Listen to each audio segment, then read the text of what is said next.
The reality is that companies that are diverse, that are equitable, and that are inclusive are able to respond to challenges, to crises, to attract, retain top talent, and to really support and meet the needs of all their diverse stakeholders by being wholly integrated through DE&I.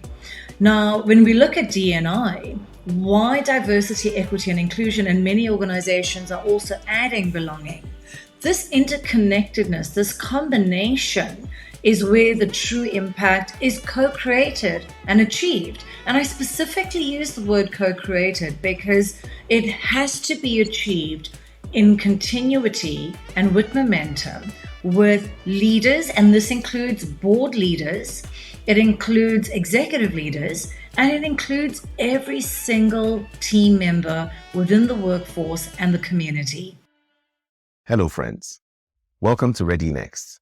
This promises to be a really insightful episode. I'm continuing the series Co-Creating Impact with the amazing Fathima Beckmann. On this episode, we will focus on diversity, equity, and inclusion.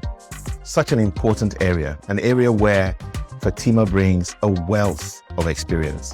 And we'll talk about gender diversity and its dynamics and how it actually impacts business. We'll talk about neurodiversity, and we'll touch on bias, among other areas. It promises to really be packed, and I just don't want to waste any more time. Let's jump right in.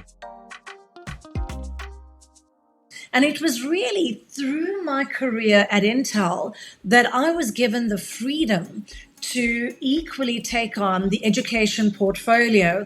And I remember a Texan named Carleen Ellis, who was at that time head of education globally for Intel. And she was championing the Intel Science and Engineering Fair. And I was given the incredible opportunity through Carleen and my then manager, Hilary McGuinness, who's also a dear friend now based in Germany. They gave me the opportunity to spearhead and drive the Intel Science and Engineering Fair project across 48 countries for Europe, Middle East, and Africa, working in tandem with our US teams. And this was incredible. It was a partnership between governments, our communication teams, our education teams, and working with schools across 48 countries to take maths and science students who were developing innovations that were changing and and creating solutions for everyday challenges around infrastructure, health, transport, poverty. It was an absolutely incredible gift to be able to share in this time, spearheading this type of project management. And it really created incredible partnerships across, the tech industry, but also with community villages in different parts of the continent. We started to develop these community villages for underrepresented and underserved youth. And we'd walk into these communities, we'd partner with Microsoft, with IBM, with HP, with Dell, and we'd develop together with the government centers that were housed with, at that point, desktops. We would train the trainer, we would train young people who would then train the youth in their communities. And it was incredible. The hunger for learning, the incredible potential in these young students was such an inspiration.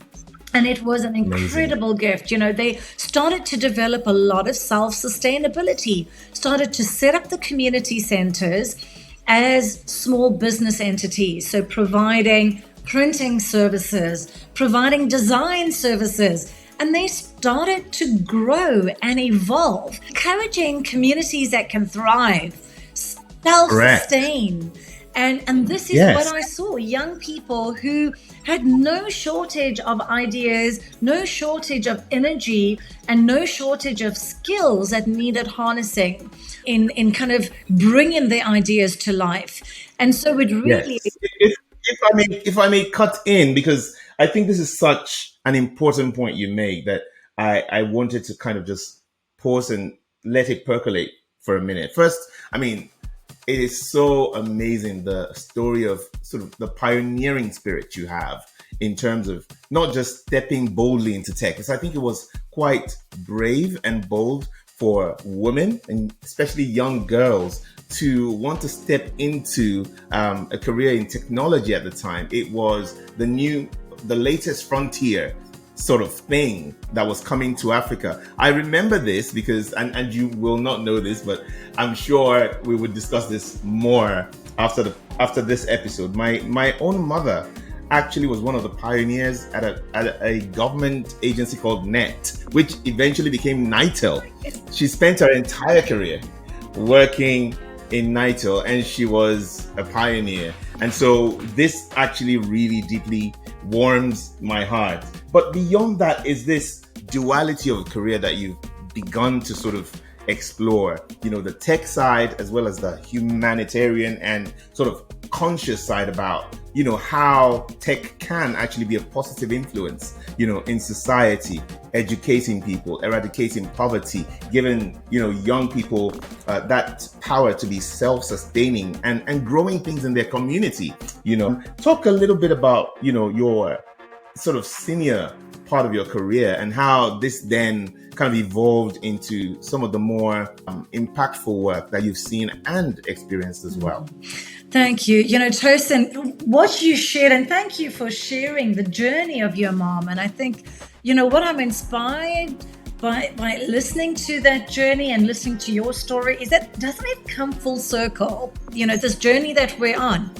I remember, Madiba was my inspiration, and Madiba gifted young people this opportunity to dream and realize our dreams. I was surrounded by men who were allies and sponsors. I had a country manager in South Africa, Steve Nossel, who became an incredible ally and sponsor, who really, not only created space for me to sit at the table, but to lead, with new projects.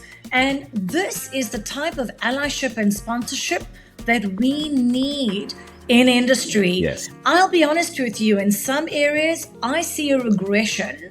When I look at, I started my career in the early 90s. And some of the experiences that I've had later on in my career are contrary to what I experienced as a younger woman. So even though there's this huge commitment and value perception around DE&I, we have got to, and that's why the topic for today's session is incredibly powerful, the reflection, we've got to be the change within ourselves in terms of eradicating the systemic challenges that we face around diversity, equity, and inclusion in society. Yes. When we look at the era of, we're in the fourth industrial age right now. Revolution. Yes. Exactly. Yes. And every industrial revolution brings with it a fundamental shift in humanity. We live in an era right now where the investment for skills, reskilling, developing talent is so crucial. We have a completely new environment when it comes to how we engage with our workforce. Great. I am loving, the context that you're setting for us here. And I think what I would like to segue into is just considering where we are in the world today with the changes that's coming to us so rapidly. The fourth industrial revolution is surely with us now. We're talking about transformation. We're talking about skills, reskilling, learning, unlearning, and relearning. How are you seeing this? And in terms of the equity piece and even the inclusion piece here, are you seeing that companies are actually embracing a more diverse or even a DEI strategy in actually bringing this transformation to the right people and building a more inclusive work environment? Tosin, 100%. The Industrial Revolution really is this next phase, as McKinsey defines it, of digitization in the manufacturing sector. And it's really driven by disruptive and transformative trends. We see the rise of data and connectivity, of analytics, of human interaction, and the improvement in robotics. And the reason why this era of humanity is so crucial in this revolution is McKinsey defines it as the end-to-end skill transformation. It has three phases. Yes. There's the scouting, the shaping, and the shifting. In the scouting, it's really analyzing the skills that a company requires to achieve its ambitions. The shaping is really around identifying those talent gaps and addressing and designing program infrastructures to address them. In the shifting, it's developing and implementing both content and delivery mechanisms to upskill and train workers at scale. So the Industrial 4.0 is really going to create a projection to transform the skill sets of the workforce as we know it. And it is going to contribute through the shift of elevating standards for sought after talent. What we're going to see in the coming decade is a significant decline of physical and manual skills and repeatable tasks like assembly lines. When I was with Huawei and we traveled up to Shenzhen and to Shanghai, many of these work environments were completely, the assembly lines at Huawei and many other tech organizations, you look at Amazon, these are all already automated. So we're going to see a decline by about 30% for physical and manual skills. This is actually good news because what it means for us is we're able to actually increase kind of the intellectual and academic skills. Let's look at basic literacy and numeracy skills. There is going to be a decline by 20%. What this means then is that the academic focus on mathematics and sciences will increase because the demand for technological skills such as coding is actually going to rise by as high as 50%. We're going to see an increase of around 30% for complex cognitive skills. And when it comes to social and emotional skills, and we're talking really high level, we're looking at multicultural, global, international teams working together. We're looking at an increase of about 30% for social and emotional skills, demand and increase. So let's pause to reflect on our D&I environment. We know that D&I is a crucial contributor to business growth. And it's vital that organizations are effecting continuous, measured, and progressive systemic change. However, what current research is revealing is that there's a disproportion of visibility, investment, employee resource group engagement. There is a disproportion of hiring, retention, and promotion. You heard me speak about allyship and mentorship. There is a regression when it comes to allyship, sponsorship, and mentorship around multicultural employees.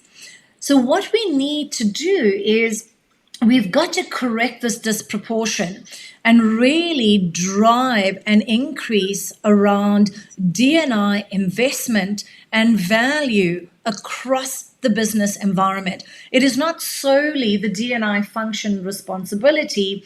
It is every function's responsibility. It is every employee's accountability to effect D&I success within the business and societal and community environments, because it does impact employee and community morale and culture. It does.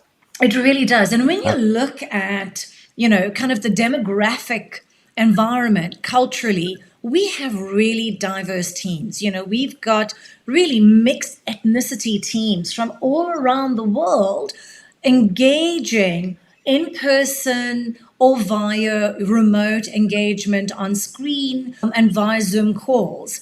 There's so many nuances from language to cultural nuances that actually make a huge difference in terms of developing emotional and social skills.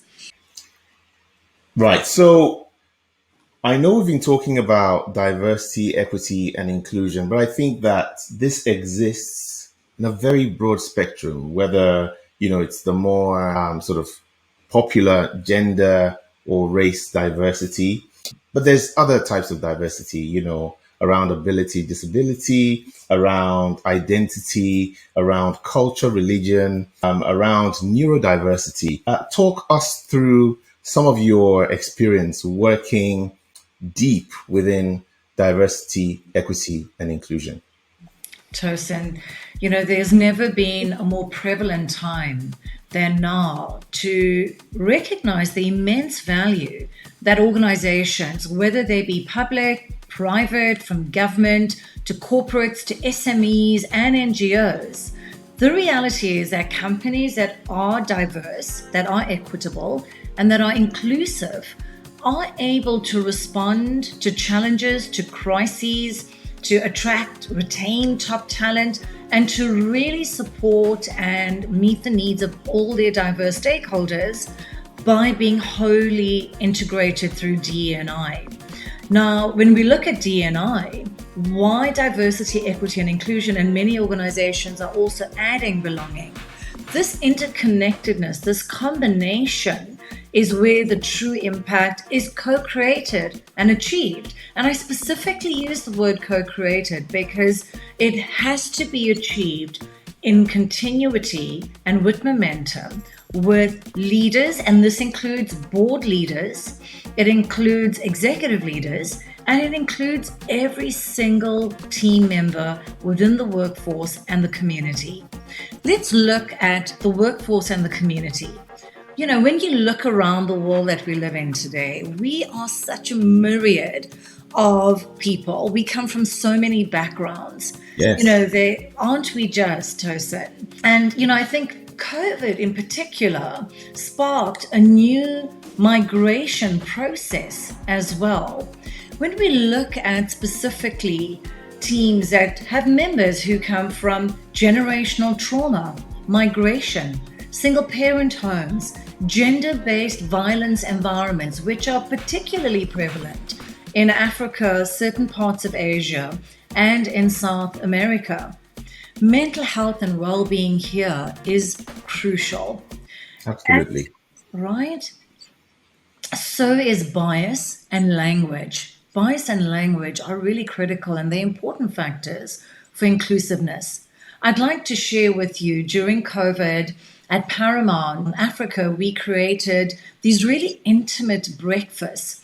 They were with a handful of team members, so about 5 team members and the most senior leaders of the business. And this was a really psychologically safe space. They were able to arrive as their authentic selves, and there was zero judgment, zero bias. It was an incredible success. The feedback that we received, both from the leaders and the team members, was phenomenal. Team members felt included. They felt heard. They felt their voices were listened to, and that we made an effort to bring empathy and compassion into understanding their environments. The reality is that COVID really did spotlight many of these social challenges very, very broadly and very visibly. So this was a really great initiative, a very simple initiative.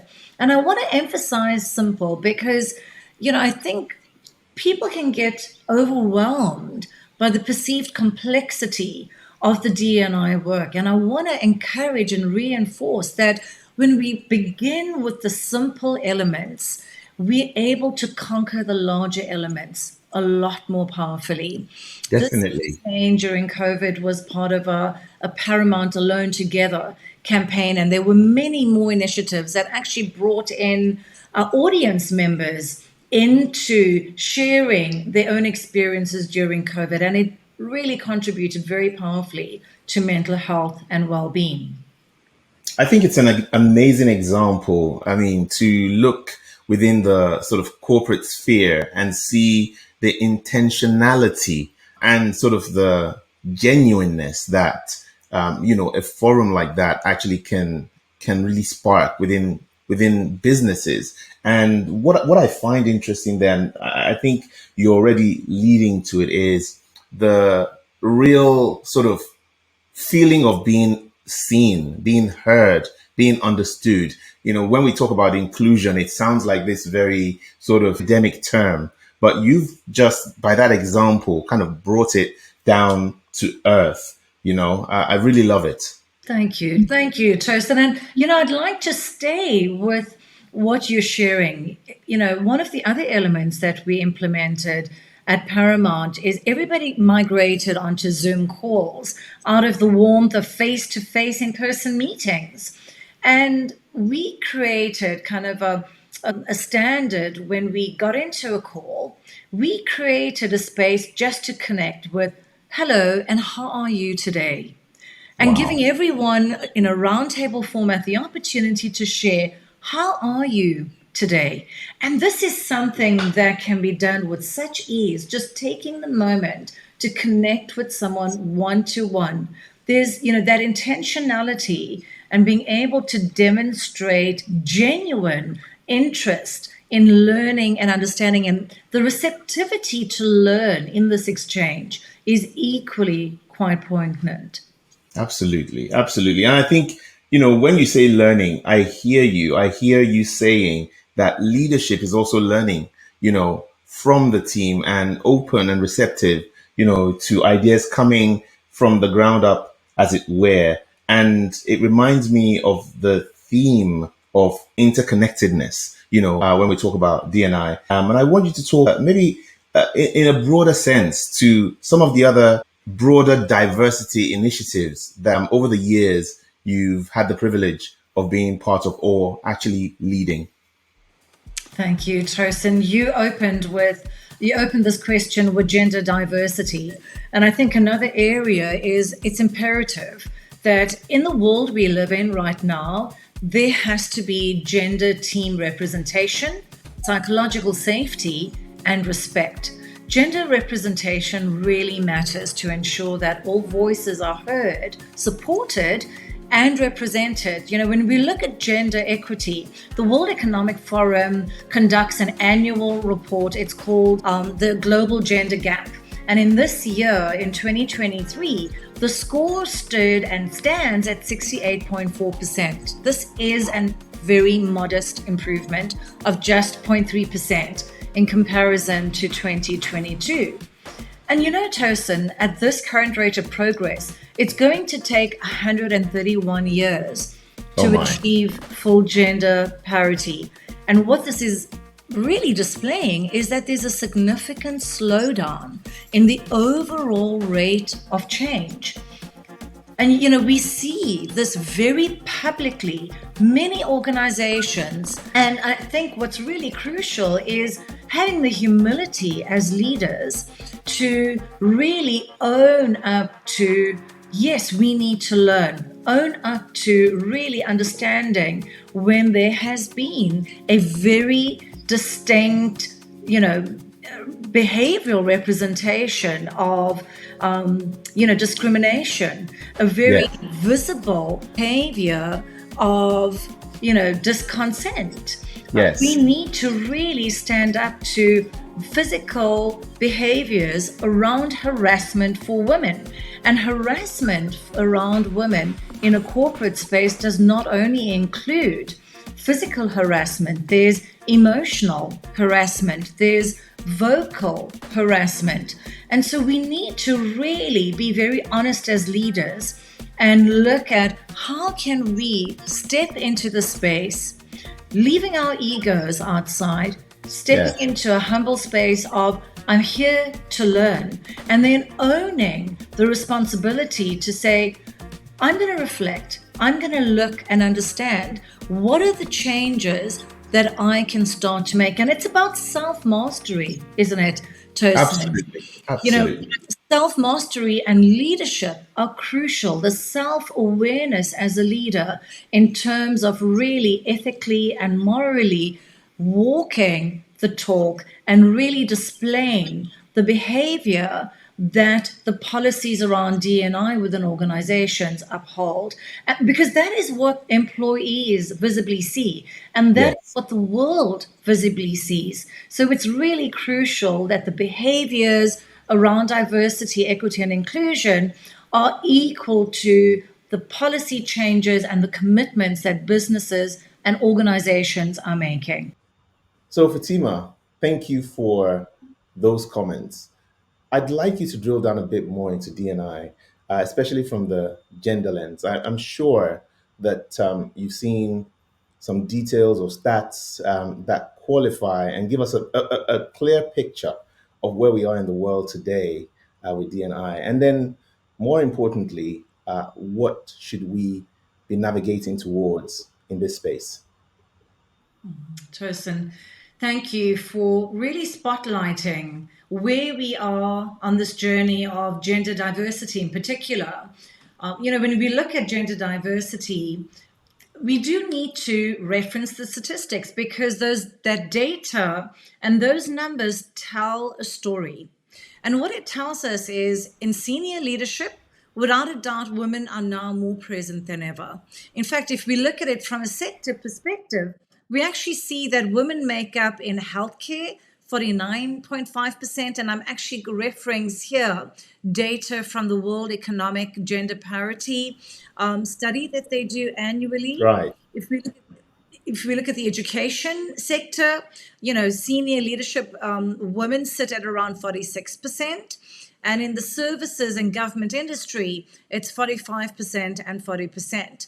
But when we look at other industries, while tech is progressive, we look at entertainment and media, and that's in the 30 environment. You look at the food industry, the accommodation, the hospitality industry, that is on the lower 30 percentile.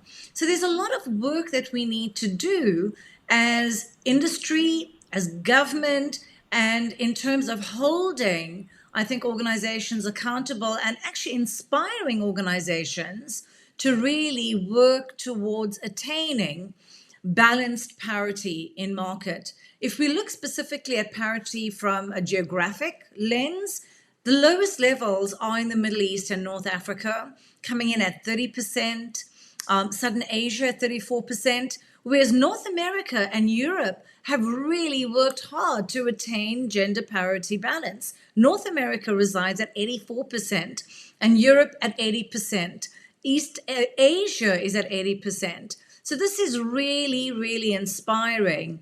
And I know now that Europe as well is working harder to ensure that, and North American, and this is an encouragement for more markets to equally support this elevation of women in board seats. So this is now moving from C-suite into board environments where we know how crucial navigating leadership and holding businesses accountable are at board level. Okay.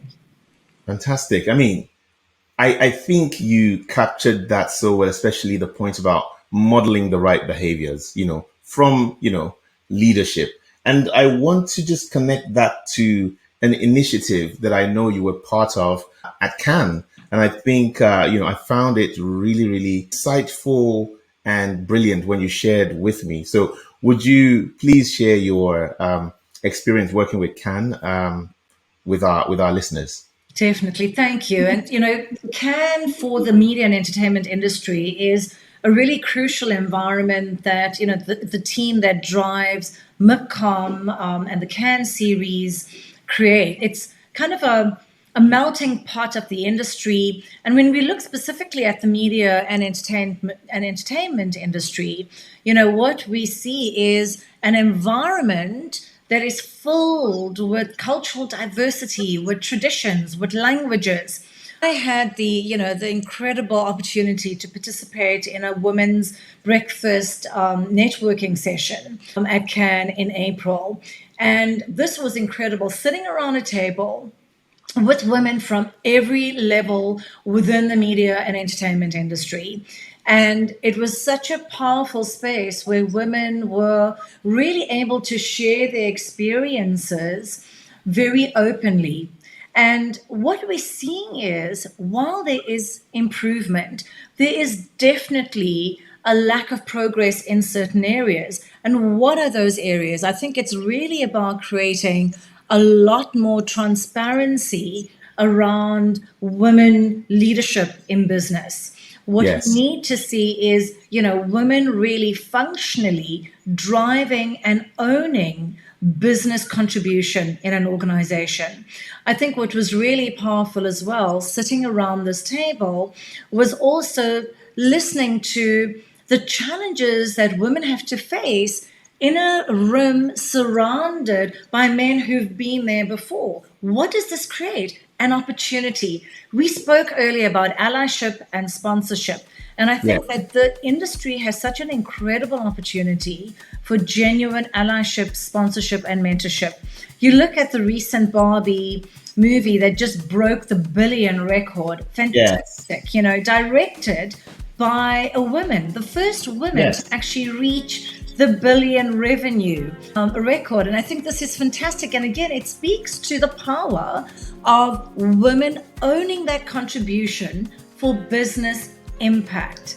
In the dialogue as well, there was a lot of conversation around the challenges that women face in terms of authentically owning their femininity. And I think this is really important, that we move away from how women look, but owning attributes of femininity such as empathy, such as compassion. These are really powerful values that women bring to the table and to the business environment. And we saw these incredibly displayed by the previous New Zealand Prime Minister as well.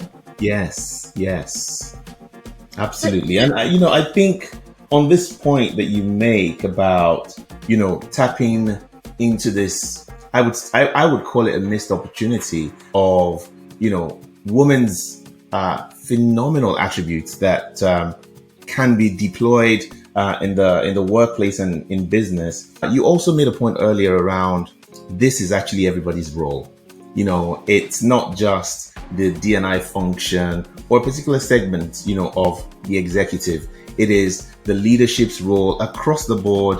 And you also mentioned, the boards as well, the non-executive directors. Everyone has to actually pitch in to really elevate and balance out some of these anomalies in business. Correct. And, I have served as a non-executive director in board positions for well over a decade. And, what I see as an opportunity for non-executive directors and for board teams is to really hold business leaders accountable in terms of disrupting and really, encouraging this disruption and transformation to embrace a more gender and culturally diverse environment. When I look at the world around us, Tosin, you live in London, a melting pot of, cultures, languages. I'm living in Madrid in Spain. I come from South Africa. Equally both countries that are filled with cultural diversity, tradition, and languages. And globally, ensuring that leaders and individuals own, advocate, and advance education, not only on gender equity, also on culture tradition, and including diverse languages is as important for inclusivity in a global workforce and environment. Yes. Oftentimes when I join a meeting and I have someone whose English is not their first language and they apologize and they say, I'm so sorry for my poor English. And I say, well, I can equally say the same for my Spanish. And what it means is that you are absolutely fluent in another language. Correct. And I think, it's incredible, coming from South Africa, yourself, from Nigeria, here in Europe, many people have 1, 2, 3, 4 languages that they can speak. And this is a huge asset when it comes to understanding cultural tradition. We spoke about the migrations as well. So I think there's equally this opportunity when we talk about creating diversity, that we have this diversity of cultural and ethnic diversity, and we also enrich language diversity as well. You spoke about religion. It's so crucial that we equally understand and embrace and support religious traditions, ensuring that the workforce are able to have safe spaces to honor these traditions. We've actually, one of the projects that I loved at Paramount was the annual Inclusion Week. And it was a powerful opportunity to bring everybody in the organization together to really learn about the many facets of diversity, equity, and inclusion.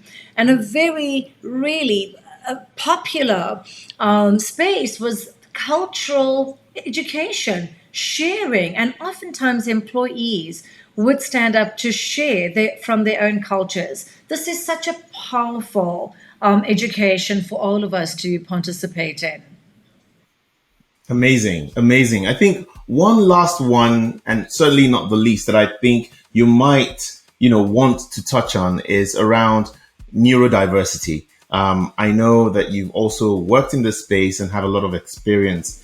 Please share from your wealth of experience on neurodiversity. Thank you, Tosin. And, when we look at diversity, equity, and inclusion, physical ability and neurodiversity is crucial.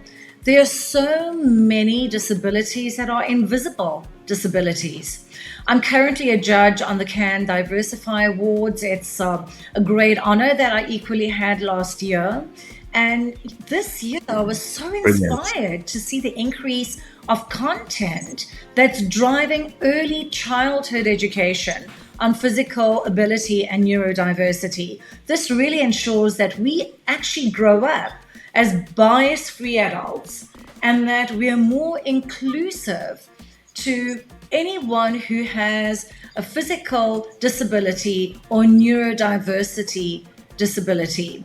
And personally, and there's a lot of conversation around the world, the word disability, because, when you look at individuals, and I really want to talk a little bit about Eddie Ndopu, who's a really great friend of mine, an incredible advocate for human rights and an advocate for physical ability and neurodiversity. Now, I met Eddie, while I was at Paramount. Eddie has this incredible story, one that the entire world needs to hear. And he's really been an incredible and powerful teacher to me on his journey of being diagnosed at a very young age, disease that actually at that point didn't allow him, doctor said, to live beyond 5. Well, Eddie has defied everyone, and he's actually just celebrated his 33rd birthday, which is incredible. It's amazing. And he's written a book called Sipping Dom Perignon Through a Straw. And it's such an incredible book. It really is Eddie's personal story on how he has worked through, in his own words, reimagining success as a disabled achiever. He talks about his intersectionality of being a young Black African male. He was born in Namibia. He's an LGBTQI member, and he's just gone through so many biases, interconnected. And what I'm really inspired about is Eddie having the courage to share his story. Eddie wrote the book with his single good finger, which in itself is an incredible feat. But, he has dreams. He has an important voice. And Eddie is such an incredible voice when it comes to really reflecting on us as society and how can we create more inclusivity around supporting team members with physical ability and neurodiversity challenges. So I was really inspired. The UK Paramount team actually created access within the organization and within the production teams for production members who were in wheelchairs. MTV created a lot of great success by integrating sign language onto the red carpet and into the show as well. There's so many avenues that we can embrace to create inclusivity from a physical ability and a neurodiverse environment. I wanted to ask one last question. On this podcast, we try to understand what's coming down the line. So when you think about D&I, what should be the direction for leaders, for businesses, for those who actually are decision makers that impact this amazing and important space? I think there's such an opportunity to create more and more empowerment for managers and middle managers so that they feel empowered to create an environment for their teams to thrive in. Fantastic. So I think it really is, this recalibration, a reflection on moving away from what is the social currency to where are we going to be creating longevity. It's about ensuring that the resilience is built within teams, because this, as we spoke about, is uncomfortable work. And but we add to it, Yeah. within all of us as humans, we have this ability to be able to understand, learn, relearn, and collectively reshape an environment that's a thriving environment for all our employees and our partners, and as a result, society at large. Wow, such a loaded episode. Thank you, Fatima, for sharing from your wealth of insights on diversity, equity, and inclusion. A lot to take away. But I think one thing that stands out for me is the point about DEI work being all about heart and not just, engineering and working hard at diversity or equity or inclusion. I know we'll see you back here for the concluding part of our series. To our audience, thank you for staying with us, and on to the next exciting episode of Ready Next. Bye for now.